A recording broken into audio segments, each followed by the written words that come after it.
Sirenes i robots és una instal·lació sonora i lumínica que hem fet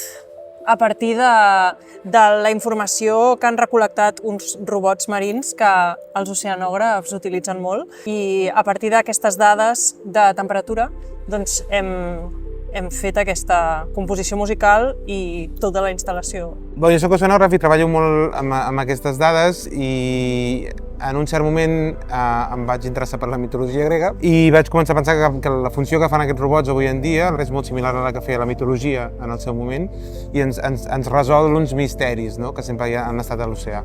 I en aquest sentit l'Argo hi trobo unes certes similaritats amb Ulisses, perquè ens permet conèixer l'oceà i conèixer el mar sense haver-hi de ser-hi, no? I ens permet intentar escoltar el cant de les sirenes sense caure en el cant de les sirenes.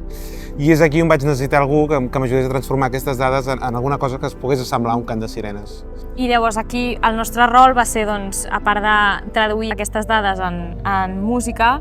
intentar d'alguna manera materialitzar o evocar la figura de les sirenes, que en el fons és una font de coneixement perquè saben tot el que passarà, saben el futur, i com que també hem treballat amb dades de temperatura del futur, doncs fem aquest símil metafòric de que el cant de les sirenes explica quin és el futur de la Mediterrània.